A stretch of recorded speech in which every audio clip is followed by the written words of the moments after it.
자, 여호수아가 이제 죽은 후부터, 그래서 이스라엘의 왕이 세워지기까지 이스라엘은 한마디로 암흑시대를 이렇게 지내게 됩니다.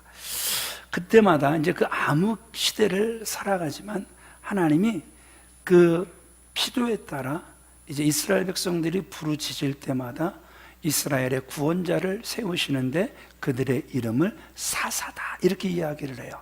그래서 사사기에 총 등장하는 사사의 수는 12명인데 오늘 본문에 다 읽지는 않았지만 3명의 사사가 등장을 하고 있습니다.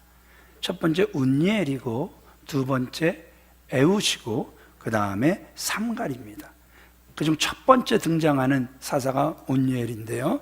자, 이 사사기 3장 1절로 6절 말씀은 왜 사사가 등장하게 됐는가, 그 배경을 이렇게 설명을 하는데요. 그 1절, 2절 말씀에 보면 이렇게 나와요. 가나안 전쟁을 알지 못하는 세대. 어떤 세대? 가나안 전쟁을 알지 못하는 세대. 그래서 그들은 아무것도 몰라요. 이스라엘이 어떻게 출애굽을 하게 됐고 어떻게 그 광야를 40년 동안 그들이 헤맬 수 있고 그리고 거기서도 다 살 수 있었고 가나안 정복사를 어떻게 써내려가게 됐는지 여기에 대해서 알지 못하는 세대가 일어났음을 우리에게 보여주고 있단 말입니다. 그러니까 그들이 어떻게 가나안 땅에 들어오게 됐는지 그 이유와 목적을 모르게 되니까 앞으로 자신들이 이 가나안 땅에서 어떤 나라를 세워가야 할지 모른단 말입니다. 여러분, 정말 이제 우리나라도 딱 세대가 구별이 되죠. 예, 일제 강점기를 거치신 분들, 6.25를 거치신 분들, 이런 분들은 괴로우나 즐거우나 나만 사랑하세 이렇게 살지 않았잖아요. 그죠? 나라 사랑하세. 그래서 IMF가 빵 터져버리면 금도 탁 갖다가 이렇게 내놓으면서 나라 살리겠다고, 나라의 소중함을 너무너무 잘 알고 살았던 분들이 바로 일제 강점기를 거치고 또 6.25를 거친 그러한 세대란 말입니다. 그런데 듣다 막 화가 나는 말들도 많죠. 이 6.25를 거치지 않은, 아니면 일제 강점기를 거치지 않은 세대인지 모르지만 그래도 일제가, 그 일본이 우리나라를 통치했기 때문에 그나마 우리나라가 이렇게 잘 살 수 있었다, 별 이상한 소리를 들을 때 여러분 화가 나요? 화가 나요? 그 나라가 우리를 잘 살게 하려고 한 게 아니잖아요. 다 지들 목적을 이루려고 철도도 놓은 거지 우리나라 생각해서 한 건 아무것도 없단 말입니다. 그런데 이 세대 차이가 얼마나 심각하게 나는지 이런 소리를 해대는 참 무지한 사람들까지 생겨나고 있다는 게 들을 때마다 얼마나 안타까운지 모른단 말입니다. 그래요. 그 가나안에 들어와서 어떤 나라를 세워가야 할지 모르는 이 세대가, 그러니까 하나님 섬기는 걸 포기하고 누구를 섬기기 시작하죠? 오늘 본문에 보니까 바알과 아스다롯을 섬겨가는 이러한 모습을 우리에게 보여주고 있단 말입니다. 가나안 백성들을 쫓아내기는커녕 그들의 삶이 부러운 거예요. 그들의 신이 부러웠던 거예요. 그들의 풍요가 부러웠던 거예요. 쫓아낼 힘을 하나님이 다 주셨어도 지난주 말씀처럼 그들은 그들을 쫓아내고 싶었던 마음이 손톱만큼도 없었다라는 사실을 우리에게 보여주고 있습니다. 그 사사기에는 그 패러다임이 있어요. 그 서클이라고도 이렇게 하는데 악순환이 4가지로 이렇게 악순환의 고리가 계속해서 돌고 또 돌고 있어요. 어느 가정에 입만 열면 이놈 저놈하고 이 새끼 저 새끼하고, 그래서 정말 입이 거친 그러한 아버지가 있었어요. 근데 그 아버지에게 아들이 있었는데 그 아들이 아버지를 또 꼭 빼닮았어요. 그래갖고 입만 열면 이놈 저놈 이 새끼 저 새끼 아버지를 닮아서 입이 거친 거예요. 그런데 어느 날 이 아들이 집에 오더니 아버지 식사하셨어요? 이러는 거예요. 그러니까 아버지가 깜짝 놀래갖고 야, 너 그 존댓말 어디서 배웠니? 야, 진짜 너 좋은 사람 만났나 보다. 그랬더니 아들이 하는 말이, 야, 나는 농담도 못하냐? 보도 못하냐? 농담. 그러니까 자녀는 누구를 닮는다? 부모를 닮는다라는 거예요. 아버지가 운전하는 그대로 나도 운전할 것입니다. 오직 하면 그런 것까지, 그런 플래카드까지 걸려 있었지 않습니까? 우리나라에 부전자전이라는 말이 있고, 또 서양에는 like father like son, 부전자전이라는 이러한 말이 있단 말입니다. 좋은 부모 밑에 좋은 자녀가 나오는 거예요. 전 좋은 부모인데 왜 자식은 저 모양입니까? 기다리세요. 기도하는 자녀는 망하지 않을 줄 믿습니다. 하나님이 반드시 돌려놓으실 줄 믿습니다. 이 사사가 등장할 때마다 반복되는 그러한 단어가 있습니다. 자, 어떤 단어가 사사기에서 계속 반복되냐 하면 또라는 단어와 다시라는 단어, again, 이게 계속해서 반복이 될 겁니다. 사사기 3장 12절, 6장 1절, 사사기 4장 1절, 사사기 10장 6절, 13장 1절 같이 읽어보도록 그렇게 하겠습니다. 시작! 이스라엘 자손이 또 여호와의 목전에 악을 행하니라. 에웃이 죽으니 이스라엘 자손이 또 여호와의 목전에 악을 행하며 이스라엘 자손이 다시 여호와의 목전에 악을 행하여. 그렇죠. 계속해서 반복되는 게 뭐예요? 또 다시 again. 그러니까 지난주에 말씀을 드렸던 것처럼 역사를 통해서 사람들이 안 배우려고 하는 게 뭐예요?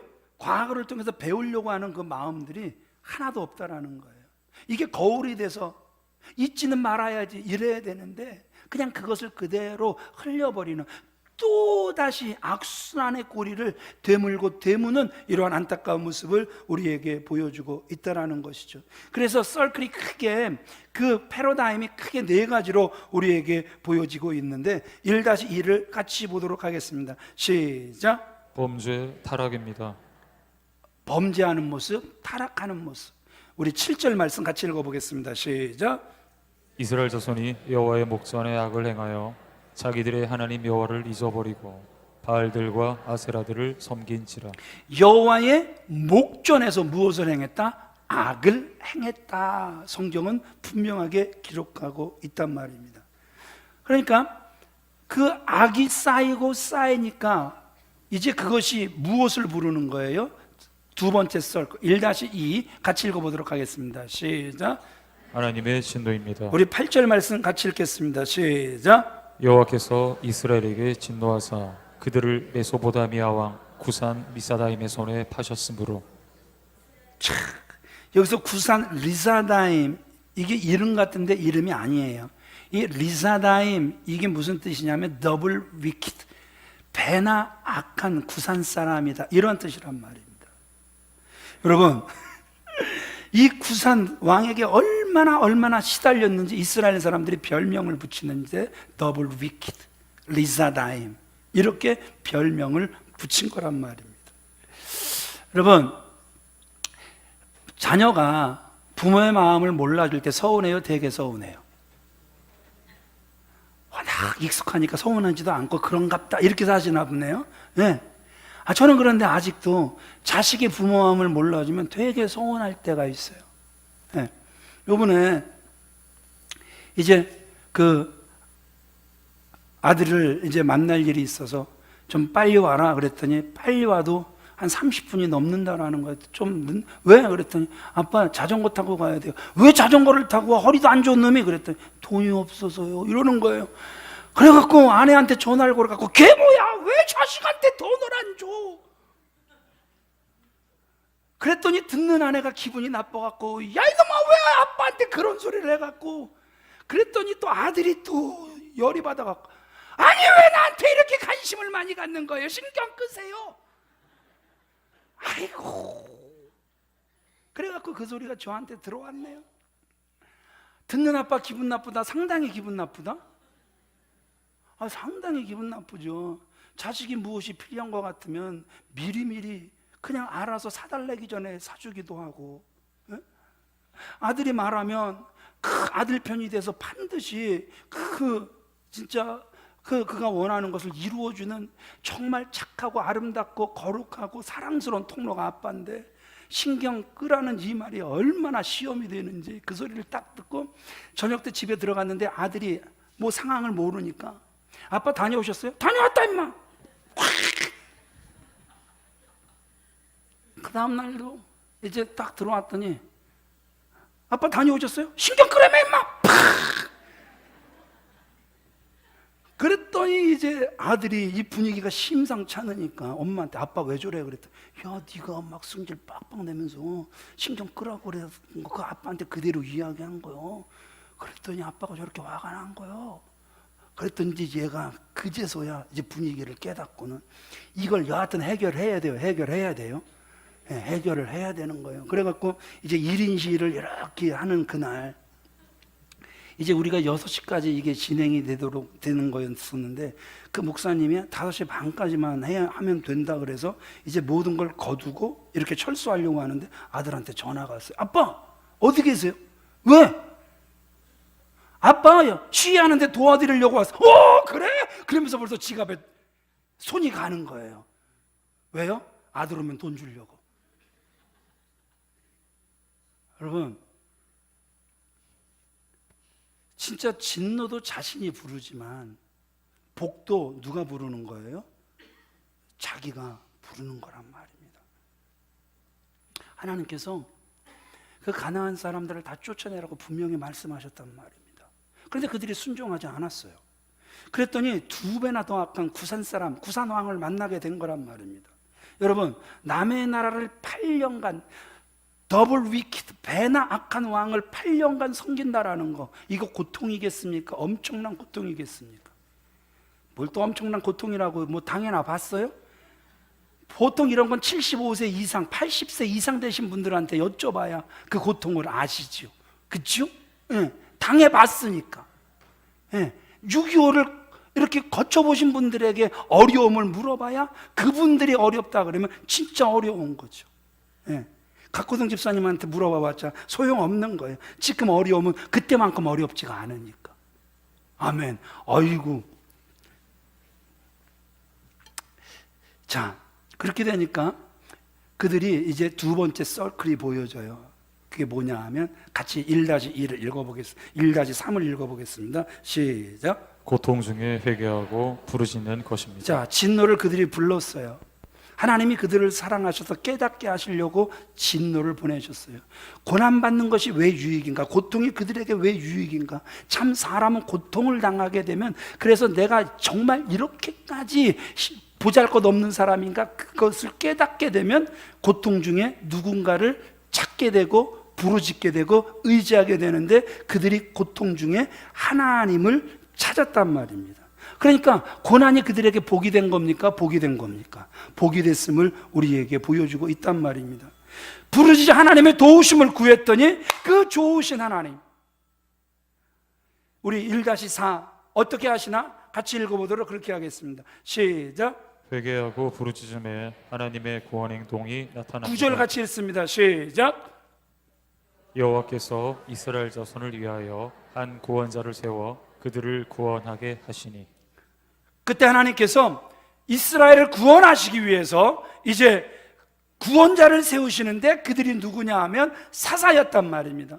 그래서 사사가 등장할 때마다 따라다니는 단어가 뭐냐 하면 구원자, 이 단어가 늘 따라다니고 있단 말입니다. 하나님을 알지 못하는 다음 세대에게 온몸으로 역사를 일으켜서 하나님은 이런 분이시다를 나타내 보인 사람들이 바로 사사였단 말입니다. 그러기에 이 시대에도 하나님께서 자꾸 찾으시는 사람은 온몸으로 하나님은 살아계시다, 이 사사를 찾고 구하시는 줄 믿으시면 아멘 하시기 바랍니다. 어느 마을에 도둑놈이 마늘은 싹 다 훔쳐간 거예요. 그러니까 사람들이 그 고을 사또에게, 사또! 어떤 놈인지 모르지만 마늘을 싹 다 훔쳐가서 죽었습니다. 잡아주시옵소서. 그랬더니 사또가 엄하게 도둑놈을 잡아들여라! 그래 막 이제 포졸들이 나가 이제 마늘 도둑놈을 잡아왔습니다. 사또 앞에 섰죠. 사또가 이렇게 이야기를 하는 거죠. 네 놈! 마을에 마늘은 네 놈이 다 훔쳐갔겠다. 내가 내 앞에 3가지 벌을 펼친다. 그 중에 네가 하나를 선택해서 그 벌을 받아라. 첫 번째, 생마늘 100개를 먹을 테냐, 아니면 곤장 50대를 맞을 테냐, 아니면 금화 한 입을 벌금으로 내고 나갈 테냐? 도둑놈이 고민을 하는 거죠. 금화를 내자니 돈이 들어가고, 매를 맞자니 맞다가 죽을 것 같고, 사또! 마늘 100개를 먹겠습니다요. 그래갖고 마늘을 한 20개 먹었더니 더 먹으면 속이 다 뚫릴 것 같이 쓰린 거예요. 사또! 입이 방정이었습니다요. 차라리 곤장 50대를 맞겠습니다요. 그래, 맞아라. 퍽! 퍽! 20대 맞고 기절해버렸어요. 더 맞으면 죽을 것 같아. 사또! 입이 방정이었습니다. 차라리 벌금을 내고 나가겠습니다. 여러분, 사람들이 이래요. 회개를 하면 마음을 다해 회개를 해야 하는데, 진정한 회개 없이 어떻게 하면 이 위기를 돌파할 수 있을까? 궁리만 하다가 빨리 끝날 수 있을 그러한 일들을, 그래서 안 당해도 되는 고통까지 당하는 이러한 안타까운 모습들을 보게 된다는 것이죠. 오늘 우리 가운데도 얼마나 이런 어리석은 행동들이 많은지 모른단 말입니다. 오늘 이 악한 사이클, 여호와의 목전에서 범죄하고, 그래서 하나님은 진노를 보내시고, 그래서 고통 가운데 주여 잘못했습니다, 그랬더니 주님이 구원하시는 이 악한 서클, 이 악한 죄의 습관이 오늘 주 안에서 끊어지는 귀한 날이 되시길 우리 주 예수 그리스도의 이름으로 축원을 드립니다.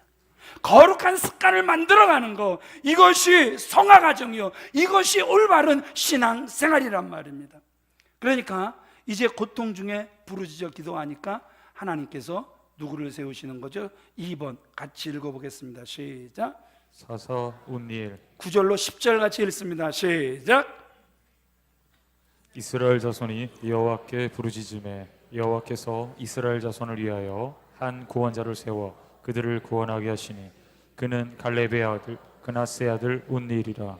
여호와의 영이 그에게 임하셨으므로 그가 이스라엘의 사사가 되어 나가서 싸울 때에 여호와께서 메소보다미아 왕 구산 이사다임을 그의 손에 넘겨주시매 온니엘의 손이 구산 이사다임을 이기니라.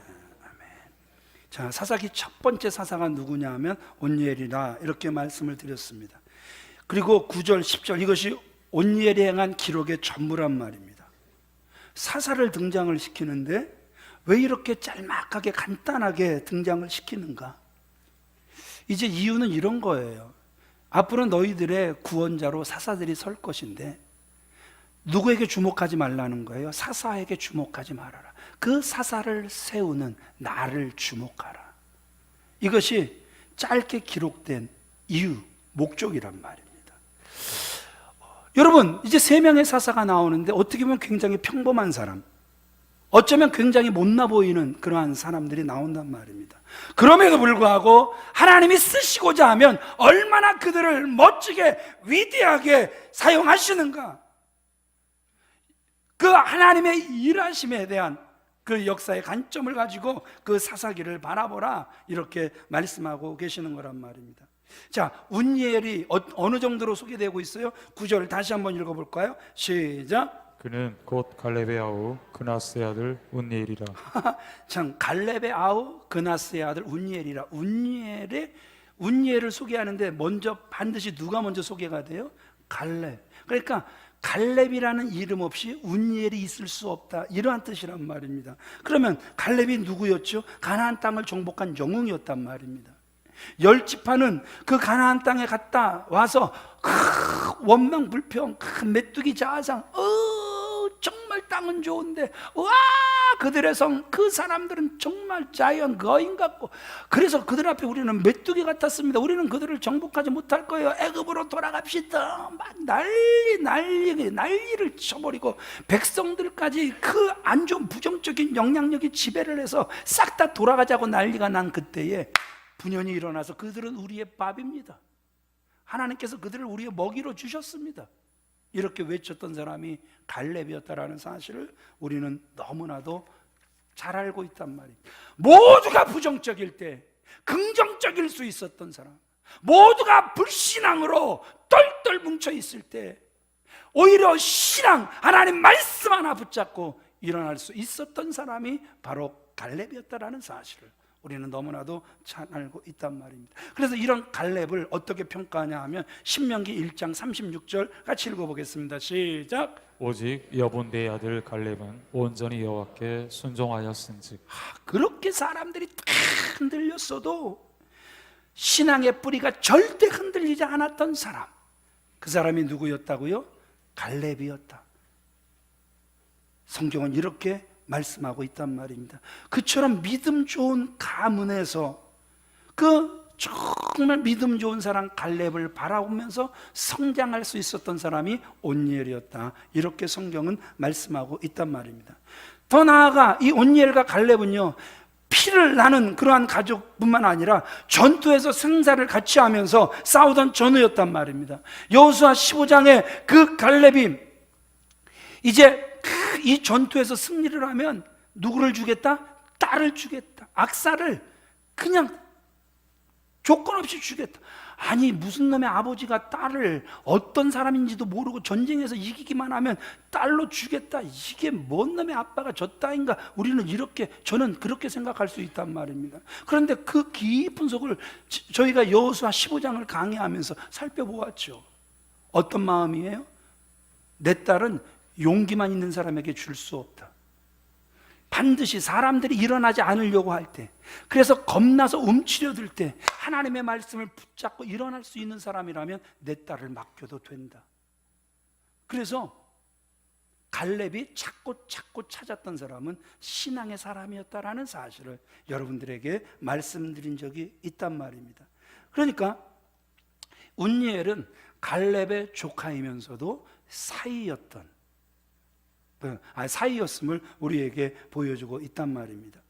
가나안 정복사에서 삼촌 갈렙과 함께 그냥 가나안 정복사를 써내려가던 온니엘이었지만 그도 늙는다. 그도 늙어요.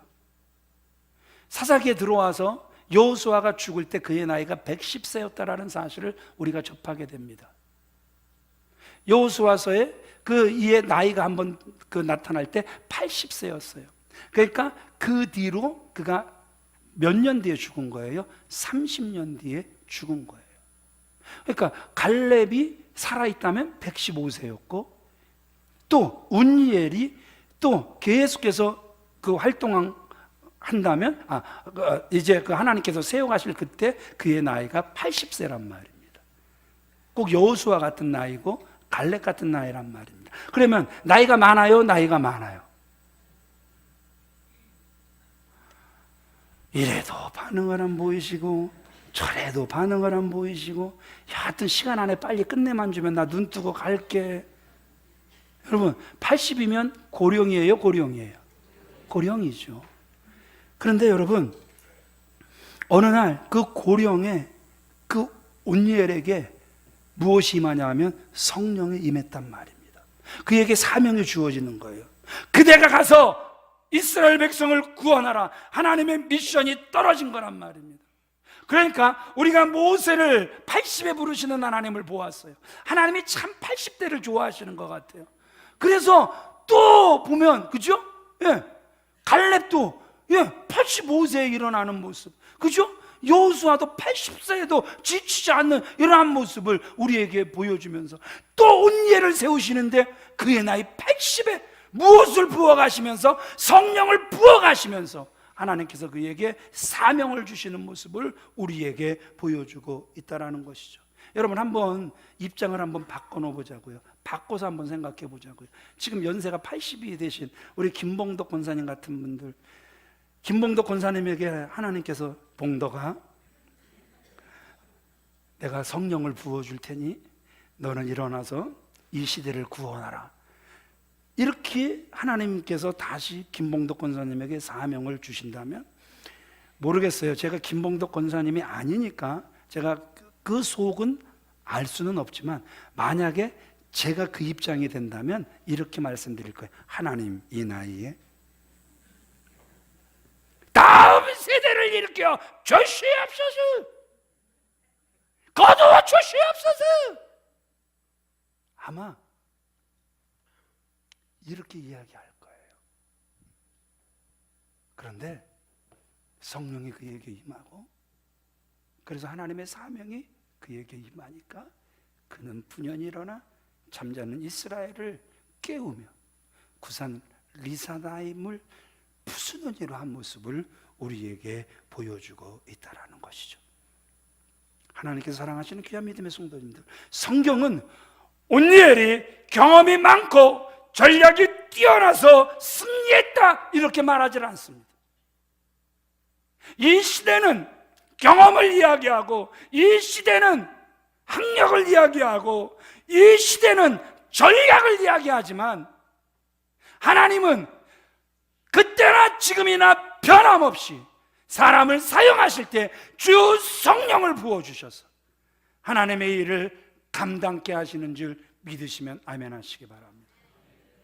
그때나 지금이나 주님 오시는 그날까지 하나님은 변함없이 그렇게 저와 여러분들을 사용하실 줄 믿으시면 아멘 하시기 바랍니다. 그런가 안 그런가? 10절 말씀 같이 읽어보겠습니다. 시작. 여호와의 영이 그에게 임하셨으므로 그가 이스라엘의 사사가 되어 나가서 싸울 때에 여호와께서 메소포타미아 왕 구산 리사다임을 그의 손에 넘겨주시며 온니엘의 손이 구산 리사다임을 이기니라.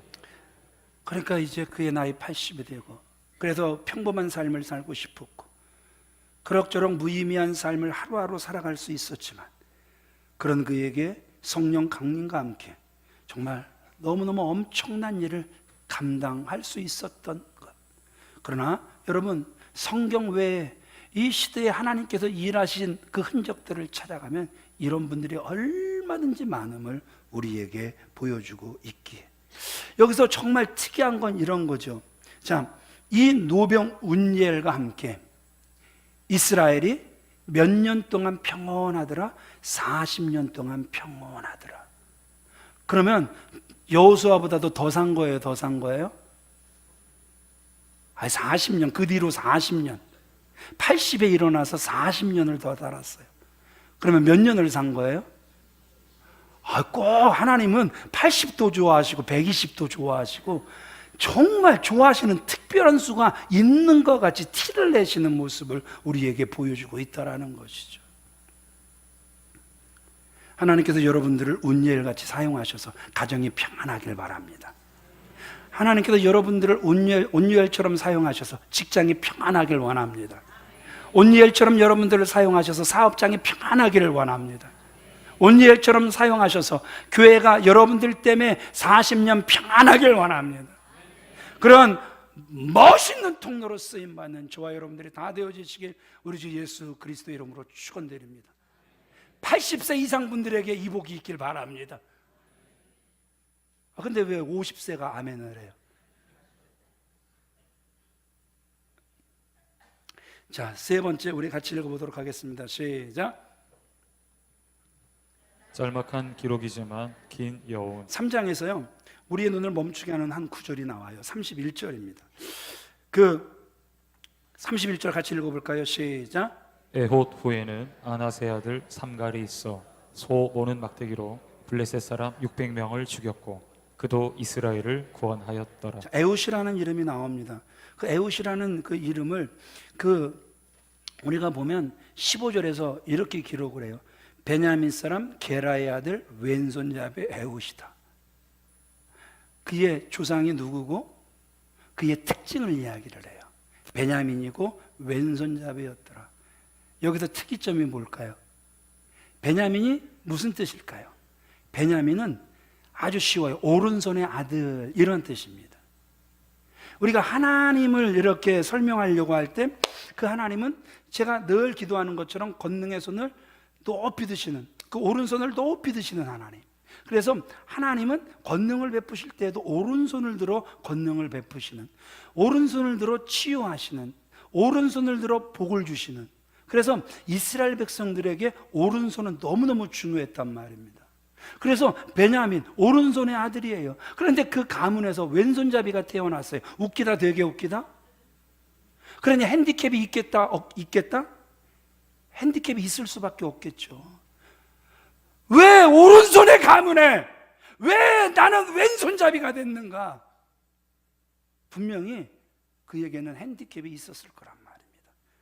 그럼에도 불구하고 그에게도 성령이 임하시니 그도 나라를 구원합니다. 아멘이십니까? 핸디캡을 뛰어넘는 모습을 우리에게 분명하게 보여주고 있다라는 것이죠. 더 나아가서 이제 아낫의 아들 삼갈이 우리에게 보여지고 있단 말입니다. 어느 날 마을에 블레셋 사람들이 나타나서 양민들을 무참히 짓밟고 학살하는 이러한 가운데 논에서 그 소를 몰던 목동 이 삼갈이 그 지팡이로 몇 명을 쳐 죽이는 거예요. 600명을 쳐 죽이는 모습을 우리에게 보여주고 있다라는 것이죠. 여기서 이 31절 한 절이 가져오는 긴 여운이 도대체 무엇일까 궁금하시죠? 긴 여운은 이제 이스라엘 백성과 블레셋 족속과의 운명적인 만남이란 말입니다. 계속해서 이제 갈등과 싸움이 시작이 되는 거예요. 우리가 출애굽기 13장으로 가면 이제 이스라엘이 출애굽을 할 때 그 가나안 땅에 빨리 갈 수 있었던 길이 있었음에도 불구하고 하나님께서 돌리시죠. 왜 돌리셨어요? 블레셋의 땅이기 때문에. 너무나 강력한, 이미 철기 문화를 다 섭렵해버린 아주 강력한 나라, 그 블레셋이 그 땅을 지키고 있었기 때문에 하나님께서 그들을 돌리셨던 모습을 저와 여러분들이 기억한단 말입니다. 이 성경에 이 블레셋이라는 이 이름이 250번쯤 등장한단 말입니다. 하여튼 계속해서 사무엘서로 넘어가도, 그렇죠? 예, 이스라엘이 미스바에 모였을 때도 그들을 또 괴롭히기 위하여 나타난 족속이 블레셋이고, 그죠? 다윗이 형들 어떻게 지내나 안부를 알려고 갔다가 세상에 왕이고 장관이고 장군이고 쫄병이고 다 숨어버렸을 때 그들이 두려워했던 나라가 골리앗이고 블레셋이었다라는 사실을 저와 여러분들이 역사를 안다면 다 기억할 것이란 말입니다. 그만큼 이스라엘을 악랄하게 괴롭혔던 그 블레셋이 오늘 여기에 등장하고 있는 거란 말입니다. 그래요. 그러면 이제 결론을 향해서 달려가겠습니다. 사사기 초기에 이 엄청난 족속을 소개하는 이유가 도대체 무엇이겠습니까? 지금부터 이스라엘 역사, 특별히 사사시대를 내려가며 블레셋과의 고달픈 전쟁을 예고하고 있는 거란 말입니다. 그러니까 한마디로 블레셋은 뭐냐 하면 인간이 무한한 가능성을 가지고 있다. 이게 블레셋이란 말입니다. 자기가 하고 싶은 것은 무엇이든지 할 수 있다. 하나님 없이도 된다. 일본 같은 나라가 블레셋이고 중국 같은 나라가 블레셋이란 말입니다. 여기 아멘이 나오면 안 되는데 왜 여기서 아멘이 나와갖고 저를 헷갈리게 한. 여러분, 인간적인 눈으로 보면 하나님 없이도 살아갈 수 있는 블레셋 참 멋있죠. 하나님 없이도 저렇게 잘 되는 나라 참 멋있죠. 저렇게 우리나라를 무시무시 멍멍이 무시하는데도 정말 잘 사는 거 보면 참 하나님 없이도 잘 사는 저놈들은 꼭 여러분 가나안 땅의 칠족석 같은 나라가 일본일 수도 있고 중국일 수도 있단 말입니다. 그러나 여러분, 그들을 부러워하기보단 이때 하나님께서 또 누구를 등장시키시는 거예요? 아주 보잘것없는, 아주 연약한, 그래서 지팡이 하나 붙잡고 소를 모는 삼가를 등장시키는 모습을 우리에게 보여주고 있단 말입니다. 그런데 여기서도 보면 그 삼가를 소개할 때 아낫의 아들 삼갈이다 이렇게 이야기를 하고 있단 말입니다. 도대체 아낫에 무슨 의미를 두고 있을까? 여러분 살펴보면 그 아낫은 가나안 신의 이름이란 말입니다. 그러니까 그 아버지의 아버지가 그 아낫 신이 너무너무 멋있으니까, 그래서 그 영향력을 얼마나 받았는지 그의 아들의 이름을 가나안 신의 이름을 따서 아낫이다 지어주었을 정도라면 이 집은 가나안 문화에, 가나안 신앙의 영향을 엄청 받은 사람이에요. 엄청 받은 사람이에요. 엄청 받은 사람이라는 사실을 우리가 쉽게 알 수 있단 말입니다. 그러나 가나안 사상, 가나안 신앙, 가나안 문화에 오염된 이 신세대를 대표하는 삼갈, 그러나 그에게도 성령이 임하시니 그가 이스라엘을 구원해내는 모습을 우리에게 보여주고 있다라는 것입니다. 오늘 이 말씀이 저와 여러분들에게 위로가 되길 주님의 이름으로 축원을 드립니다. 여러분, 정말 재미있는 표현이잖아요. 그도 이스라엘을 구원하였더라. 여기서 보세요. 자, 온니엘 몇 살에 이스라엘을 구원하더라? 80세에 이스라엘을 구원하더라. 에훗, 그가 핸디캡을 딛고 이스라엘을 구원하더라. 삼갈, 아나세 아들, 가나안의 영향력을 어마어마하게 받았지만 저렇게 가나안 신의 그 영향력을 받아 찌들고 찌든 집안에 저런 자녀도 쓰임받을 수 있을까요? 아브라함도 쓰임받잖아요. 아멘이십니까? 우리는 이렇게 생각해요. 하나님, 우리 아들 정말 망나니 멍멍이 망나니입니다. 저런 자식도 하나님 만들어 쓰실 수 있습니까? 저런 자식에게 제가 다시 한번 희망을 걸어봐도 되겠습니까? 우리는 포기에 섞인 그러한 기도를 하나님 앞에 올려드릴 때가 있단 말입니다. 그럴 때 하나님은 그래, 삼가를 보아라 이렇게 말씀하시는 거예요. 아멘이십니까? 그래서 위로가 되라는 거예요. 하나님이 성령을 부어주시기만 하면 그 아들이 그 딸이 변하여 오히려 가정을 살리고, 정말 아무 문제가 없는 것처럼 저렇게 포장들을 하고 사시는데 가정을 살리고 이웃을 살리고 지역을 살리고 교회를 살리며 나라를 살리는 인물로 쓰임받게 될 줄 믿습니다. 그러기에 오늘 말씀의 결론은 뭐예요? 성령이 답이라는 거예요. 하나같이 공통점이 성령을 부으시면 이 모든 일들이 가능했다 말씀하고 계시는 거란 말입니다. 자, 우리 이 부분 같이 읽어보도록 그렇게 하겠습니다. 시작.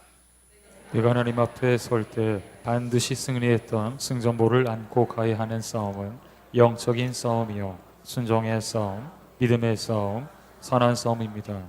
얼마만큼 거룩한 삶을 살았느냐, 하나님께서 내게 맡겨주신 삶의 목적을 얼마나 아름답게 이루며 살았느냐 하는 것입니다. 우리가 하나님 앞에 설 때 하나님은 내가 얼마나 많은 공부를 했니? 어떤 대학을 졸업했니? 어떤 학위를 가졌니? 절대 이거 물으시지 않을 것입니다. 얼마나 선한 싸움을 많이 싸웠니?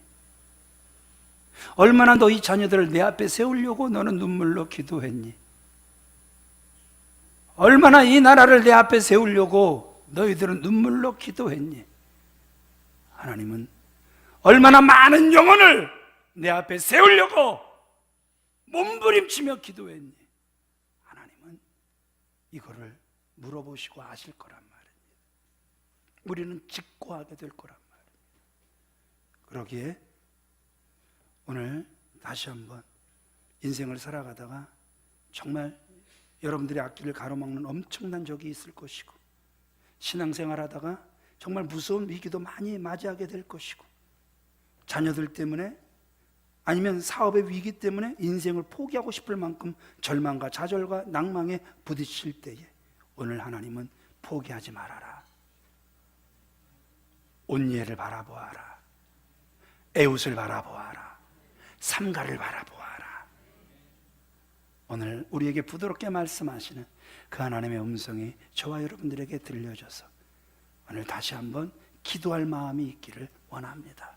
하나님, 나에게 성령을 부어주어서 끝까지 사명 잘 감당하게 하옵소서. 내가 사랑하는 목숨과도 바꿀 수 없는 귀한 자녀들에게 주 성령님을 기름부터 부어주셔서 이들도 사명 잘 감당할 수 있도록 주여 은혜 내려 주옵소서. 우리 다 같이 자리에서 일어나셔서 함께 찬양하시겠습니다.